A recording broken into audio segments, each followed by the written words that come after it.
Hola, bienvenidos.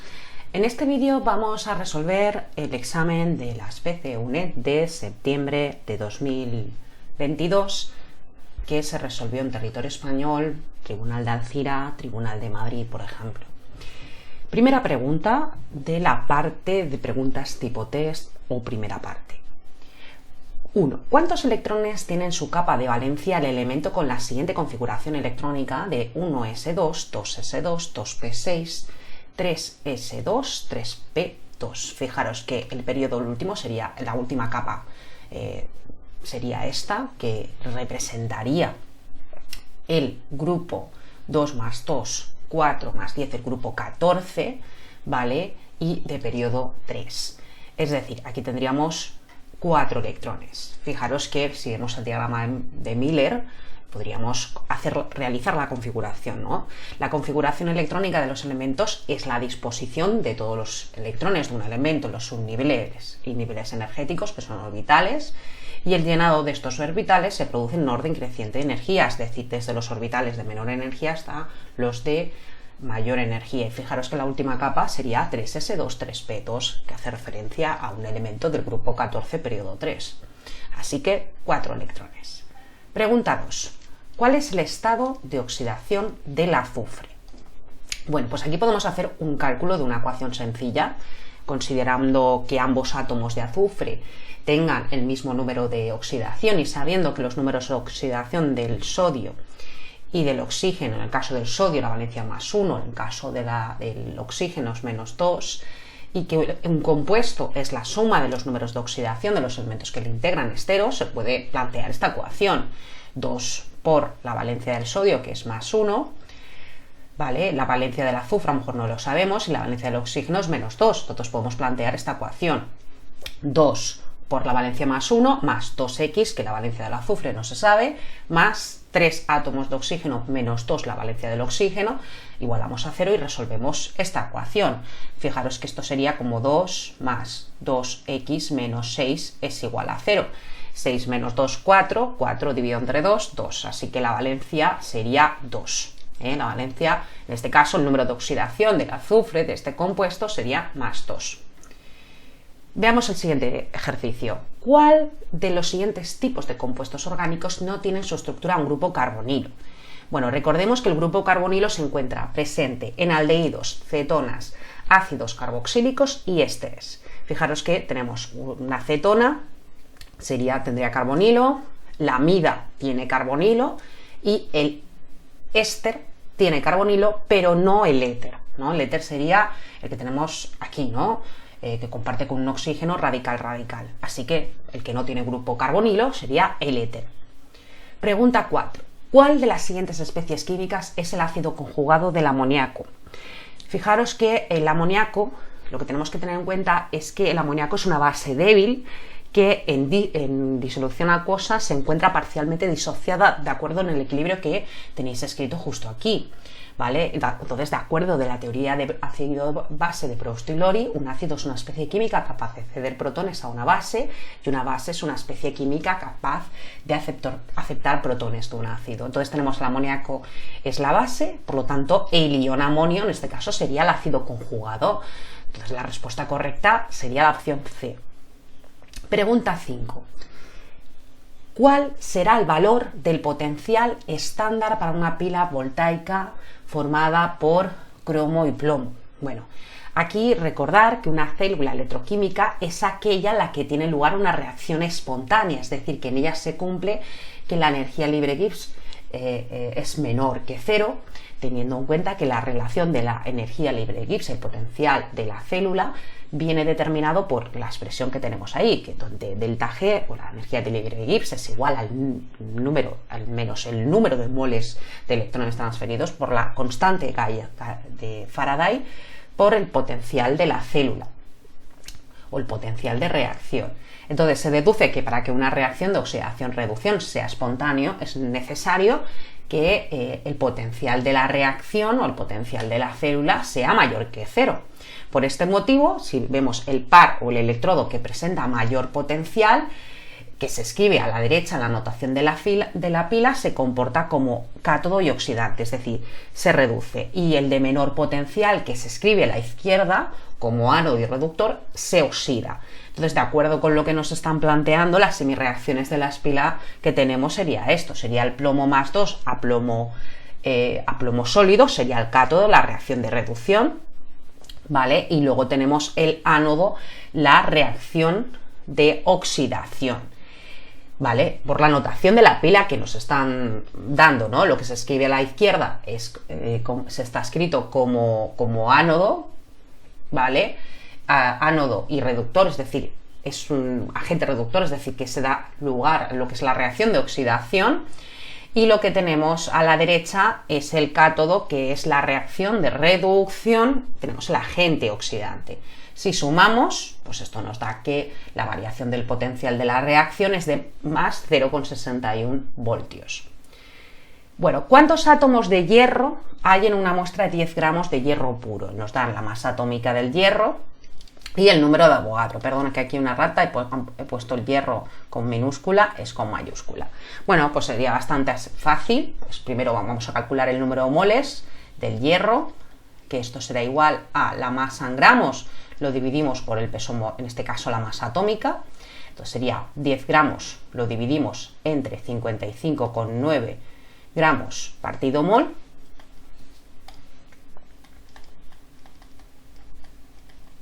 Y para calcular el número de átomos, o el número de moléculas, entonces el número de átomos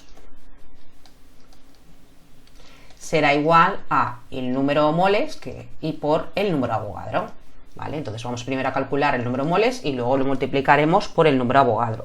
Entonces el número de moles sería pues 10 moles, 10 lo dividimos entre 55,9 gramos partido mol, y esto nos da que el número de moles será 0,1788, bueno, podemos redondear a 89, 0,1789 mol. Vale, estos 0,1789 mol lo multiplicamos por el número de Avogadro, que es 6,023 por 10 elevado a 23, y obtenemos el número de átomos. Lo multiplicamos por el número de Avogadro,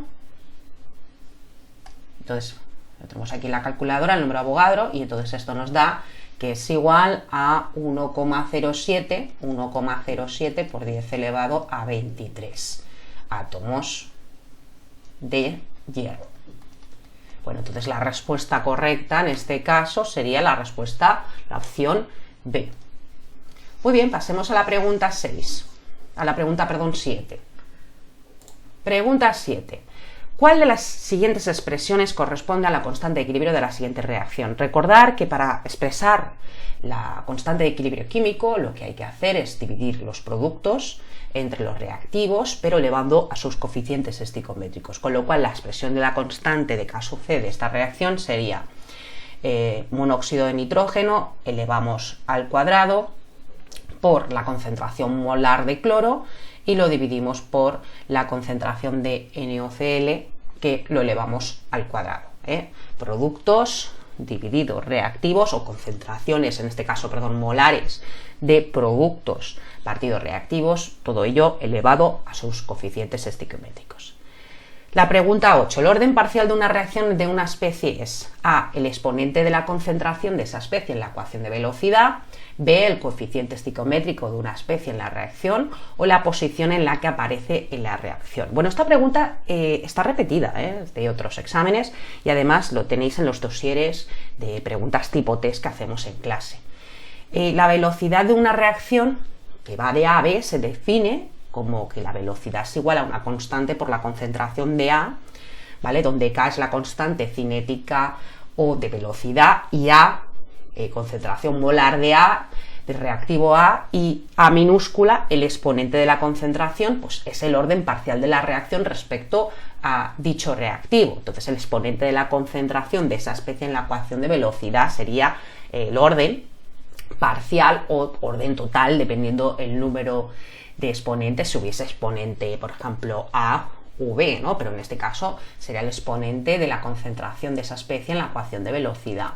No serían los coeficientes estequiométricos, esto es muy importante, siempre lo decimos en clase. La ley de velocidad, los coeficientes, los exponentes no están relacionados con los coeficientes estequiométricos, no tiene por qué coincidir, que esto lo decimos mucho en clase. Y tampoco es correcto lo de la posición en la que aparece la reacción. Bueno, la pregunta 10, pues nos preguntan el nombre correcto para el siguiente compuesto inorgánico. Esto no será sulfito de amonio, porque vemos que es el ion sulfato, entonces no es sulfito amónico. Además, es una formulación, la opción A, que está totalmente en desuso. Ya la regla UPAC de 2005 ya no admite el ico y el oso, así que en todo caso sería correcto la A si hubiesen puesto sulfato amónico, pero está en desuso desde el año 2005, ya no se admite el ico en la formulación. Y el B, será correcta el B, pero es verdad que es una formulación anterior a 2005, pero es verdad que el sufijo oxo ya no se admite, pero bueno, está en la formulación que stock anterior a las reglas de 2005. Entonces tenemos el ion amonio y entre el B y el C pues escogeríamos el B por la valencia en este caso del azufre. Fijaros que toda la carga del ion amonio sería más 1 por 2 y esto sería por menos 2 del ion sulfato, ¿no? Entonces estos menos 2 del ion sulfato da 0. En todo caso, esto lo podemos hacer por partes, lo podemos hacer de varias maneras. Acordaros que el ion sulfato su carga es menos 2. Pues el azufre, imagínate que no te lo sabes, pero te sabes del oxígeno, menos 2 por 4, pues X es igual a la valencia más 6. En este caso, cuando tenemos ion sulfato, que este oxisal viene de un oxoácido, que es el ácido sulfúrico, bueno, pues la valencia del azufre es 6, por lo tanto sería tetraoxosulfato 6 de amonio. No sería 4, no sería 4, porque en el caso de 4 sería el ion sulfito, no el ion sulfato. Pregunta 10. ¿Cuál de los siguientes hidrocarburos se forma con 48 gramos de carbono y 6 gramos de hidrógeno? Nos dan las masas atómicas y nos proponen varios hidrocarburos. Este ejercicio está en los dosieres de examen, de los dosieres que tenemos en el aula virtual, porque es una pregunta que está repetida. Y relacionando las cantidades de ambos elementos se puede obtener la siguiente fórmula empírica. Por cada 6 gramos de hidrógeno hay 48 gramos de carbono y por un mol de hidrógeno, 1 gramo de hidrógeno, por 12 gramos de carbono y 1 mol de carbono, es decir, lo multiplicamos en este caso por la masa atómica. Entonces hay una relación de 3 partido 2, 3 moles de hidrógeno por cada 2 moles de carbono. Entonces la fórmula empírica será C2H3. Y de las fórmulas moleculares que nos proponen, la única que tiene una relación molar 3-2, es decir, hacer 3 del hidrógeno y 2 del carbono, sería C4H6 porque serían múltiplos. Así que la respuesta correcta sería C4H6. Muy bien, pasemos a la siguiente cuestión. Bueno, la siguiente cuestión también está en el aula, la hemos hecho varias veces, la misma cuestión. Una disolución de amoníaco tiene un pH de 11,5. ¿Cuál es la concentración de amoníaco de dicha solución si el pK del amonio, mirad que nos dan el pK del amonio, es 9,24? Bueno, pues aquí lo que tenemos que tener en cuenta, fijaros que esto es un ejercicio que hemos hecho en clase y que está en el aula virtual, ¿vale? El mismo, ¿de acuerdo? Entonces tenemos que el amoníaco primero es una base débil que en disolución acuosa se encuentra parcialmente disociada, de acuerdo con el siguiente equilibrio. Entonces tenemos amonio en disolución acuosa, es una base de Brous-Taylori, más agua líquida que no va a participar en el equilibrio. Nos da lugar a la base el ácido conjugado, que es el ion amonio en disolución acuosa, más hidróxido, porque se trata de una base. Aplicando los balances, nosotros vemos que de aquí podemos deducir la K sub B. La K sub B del amoníaco sería igual a la concentración molar de amonio por la concentración molar de hidróxido partido la concentración de amoníaco, ¿no? Y si establecemos un equilibrio, tendríamos concentración inicial, variación y concentración en equilibrio.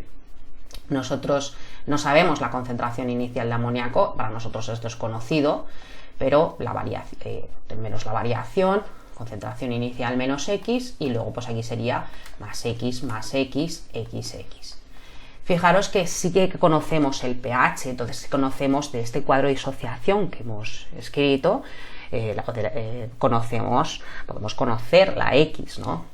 Sabemos que el pOH más pH es igual a 14. Así que el pOH de esta disolución pues sería 14 menos un pH de 11,5, estaríamos hablando de un pOH de 2,5. Así que X, que es igual a la concentración de hidróxido, sería igual a 10 elevado menos pOH, ¿vale? O lo que es lo mismo, 10 elevado menos 2,5, pues nos daría 3,16 por 10 elevado menos 3 molar, ¿vale? Lo podemos calcular si queréis, ¿vale? Sería, o podemos dejarlo también cuando vayamos a hacer la expresión, lo podemos también poner así, 10 elevado a menos 2,5, ¿vale? Sería 3,16 por 10 elevado menos 3 molar. Luego, para cualquier pareja de ácido y base conjugado, se cumple que el pK sub A más el pK sub B es igual al pK del agua, ¿no? De ionización del agua. Entonces, ¿esto qué es igual? Esto es realmente también es lo mismo que decir pK sub A más pK sub B es igual a 14. Si yo tengo un pK de 9,24, el pKb, ¿a qué es igual? Pues a 14 menos pK, es decir, 14 menos 9,24, que sería 4,76. Entonces, la K sub B, ¿a qué es igual? Pues K sub B es igual a 10 elevado menos pK sub B. Entonces, esto sería pues 10 elevado menos 4,76, ¿vale? Que sería 14 menos 9,24, porque me han dado el pK sub A, pues esto es lo mismo que 1,74 por 10 elevado a menos 5. Y ahora, ya conociendo la X y conociendo la K sub B, podemos sustituir en la expresión de K sub B y se puede obtener el valor de concentración inicial del amoníaco. Entonces esto, si K sub B es igual a 1,74 por 10 elevado a menos 5 y esto es igual a X por X, ¿no? Que es la concentración de cada cosa, ¿no? Lo veremos aquí, esto sería X al cuadrado partido concentración inicial menos X, pues X al cuadrado, es decir, 10 elevado a menos 2,5, así ahora restamos los decimales elevado al cuadrado, partido la concentración inicial del amoníaco que no sé, menos X, que es 10 elevado a menos 2,5, ¿vale? Que sería X y ya tenemos todo lo más. Entonces, podemos arrastrar todos los decimales si queréis, pues sería el pK sub A, el pK sub B, perdón, que es la K sub B, sería 1,74 por 10 elevado a menos 5, igual a, pues, resolvemos esta ecuación, 10 elevado a menos 2,5, o también podríamos poner 3,16 por 10 elevado a menos 3, lo que vosotros queráis, y resolvemos la ecuación para calcular la X, que es la concentración inicial, pues podemos resolver cuánto vale la concentración inicial de amoníaco. Bueno, pues esa concentración inicial de amoníaco sería igual a un valor de X, o concentración inicial de amoníaco es igual a 0,5778 molar, que redondeando pues sería 0,58 molar. Así que la opción correcta, en este caso, en este ejercicio, la respuesta correcta sería la B. Muy bien, pasemos al ejercicio 12, o pregunta tipo test número 12. Este ejercicio está en los dosieres que tenéis en el aula virtual. Bueno, los alumnos de la academia, me refiero a los que estudiáis con nosotros o preparáis la especie UNED. Respecto a los iones cloruro y potasio, señalé la opción correcta. Nos dan los datos de sus masas atómicas y nos dicen, poseen el mismo número de electrones, poseen el mismo número de protones o son isótopos. Bueno, pues vamos a analizar esto. El elemento con el símbolo Cl, que es el cloro, pertenece al grupo 17, que son halógenos, tiene periodo 3 del sistema periódico, por lo que su configuración electrónica abreviada sería neón 3s2 3p5. También podríamos hacerlo así con el diagrama de Moller, siguiendo el diagrama de Moller sería 1s2, 2s2, 2p6, 3s2, 3p5, porque tiene un número atómico de 17, ¿no? Y en el caso de potasio, fijaros, veis que esto es neón, ¿vale? Por eso podemos poner una configuración electrónica abreviada, y si capta un electrón y completa el orbital 3p con el ion cloruro, pues su configuración electrónica sería aquí sumándole un electrón, entonces sería neón 3s2 3p6, ¿no? En el caso del potasio, perdón, que estaba diciéndolo antes, pues tenemos una Z que es igual a 19, entonces sería 1s2, 2s2, 2p6 llevo 10, y tendría que llegar hasta la 19, 3s2, 3p6 y 4s1, ¿no? Esto sería 19, fijaros que aquí tengo 10 electrones, 6, 7, 8, 9, entonces sería su configuración. Pero su configuración, por ejemplo, ya abreviada, sería, todo esto de aquí es argón, entonces sería argón 4s1, ¿no? Entonces, pertenece al grupo 1, que es un alcalino, periodo 4 del sistema periódico. Su configuración abreviada sería 4, pues eso, argón, 4s1. Y si cede un electrón de su capa más externa, se convierte en un ion, potasio, cuya configuración electrónica es la que pierde un electrón. En el caso del cloro, ha ganado un electrón porque se genera el ion cloruro, ¿vale? Y en el caso del potasio, pues como es un catión, ha perdido un electrón. Bueno, y entonces, ¿poseen el mismo número de electrones? Pues eso es correcto, porque ambos iones son especies isoelectrónicas, fijaros, que se quedan 3s2, 3p6, ¿vale? Y aquí lo mismo, es decir, son especies isoelectrónicas, ya que tienen 18 electrones, ¿vale? Entonces la A sería la correcta. ¿Por qué la B y la C son falsas? Pues la B porque se trata de iones procedentes de elementos diferentes, por lo que tienen diferente número atómico y no pueden tener igual número de protones, así que no poseen el mismo número de protones. ¿Y son isótopos? Si son elementos diferentes, nunca pueden ser isótopos. Primero, para ser un isótopo es que tienen que ser el mismo compuesto químico. Bueno, así que la respuesta correcta sería la opción A. Vamos a la pregunta 13. En la siguiente reacción redox, la especie oxidante es... Bueno, primero las valencias, esto sería valencia 0 del aluminio, hierro más 3, aluminio más 3 y 0. De 0 pasamos a más 3, esto significa que incrementa el número de valencia química o el número de oxidación, esto se trata de una reacción de oxidación y por lo tanto el aluminio es un agente reductor. Y el hierro pasa de hierro más 3 a hierro 0, eso significa que es una reacción de reducción y entonces es el hierro, el férrico, sería el agente oxidante. ¿Vale? Acordaros que un agente oxidante, mangante, participa en una reacción de reducción y un agente reductor, perdedor, participa en una reacción de oxidación. Así que el agente oxidante en este caso sería el catión férrico, el ion férrico, C3+. 14. ¿Cuál de las siguientes combinaciones de números cuánticos corresponde al electrón de valencia del sodio? Nos dan los datos y nos dan varias opciones. Lo primero que vamos a hacer, o lo primero que vamos a calcular es la configuración electrónica del sodio, que sería 1s2, 2s2, 2p6, 3s1.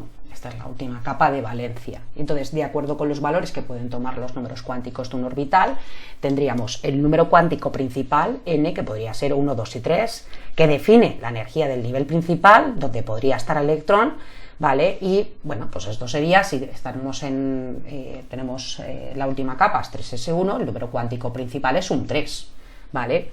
Luego el número cuántico secundario, que puede ser 0, 1, 2, ¿vale? El número cuántico secundario, fijaros que los diferentes valores del número cuántico secundario se corresponden con el tipo de orbital atómico.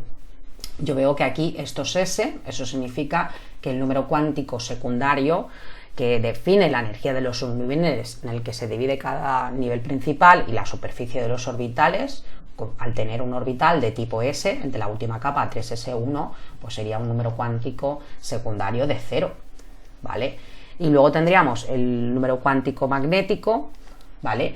Que representa la posible orientación de los subniveles en el campo magnético del átomo, y como tenemos un orbital S, pues sería 0, ¿vale? Y luego por último tenemos el spin, ¿vale? El spin, que no lo he puesto, pero indica el sentido de giro del electrón en su desplazamiento alrededor del núcleo, que puede ser pues más un medio o menos un medio. Vale, entonces, fijaros que la opción A y la opción B no podrían ser, porque el número cuántico principal es 3, no 2, por lo tanto es la opción C. El secundario, el número cuántico secundario, L, es 0, y el número magnético, al ser el número secundario 0, pues el magnético, que representa la orientación, un orbital S que es esférico, pues no tiene orientación, 0, y el spin, pues hemos dicho que podría ser más menos un medio, que es el número cuántico del spin. La respuesta correcta, claramente, es la opción C. Muy bien, pasemos a la última cuestión de examen, pregunta 15. y nos dice así: dada la reacción A igual a B más T con un valor de entalpía negativo, ¿qué efecto tendrá sobre el equilibrio un aumento de la temperatura si la presión se mantiene constante? A. No se producirá ningún cambio. B. El equilibrio se desplazará hacia la derecha. O C. El equilibrio se desplazará hacia la izquierda. Bueno, recordemos el principio de Le Chatelier, que dice que cualquier cambio en una de las variables que determinan el estado de equilibrio de un sistema causa un desplazamiento del equilibrio en el sentido que tiende a oponerse al cambio de la variable modificada. Si una reacción es exotérmica, como es nuestro caso, es decir, con una entalpía negativa, al aumentar la temperatura disminuye la constante de equilibrio y la reacción se desplaza hacia la izquierda, así que la opción correcta es la C. ¿Vale? Por otro lado, si la temperatura disminuye, aumenta la constante de equilibrio y el equilibrio se desplaza hacia la derecha. ¿Cuál es la opción correcta? La C. Bueno, espero que el vídeo os haya resultado muy útil. Nos vemos en el siguiente. No olvidéis suscribiros al canal y darle campanita y todas estas cosas. Y nada, estaros atentos porque iremos colgando más exámenes que os pueden ayudar en vuestro estudio y también os iremos informando de los próximos directos que realizaremos enfocándonos para los estudiantes que preparan la PC UNED ASIS. ¿De acuerdo? Pues nada, muchas gracias por vuestra atención y nos vemos en el siguiente. ¡Hasta luego!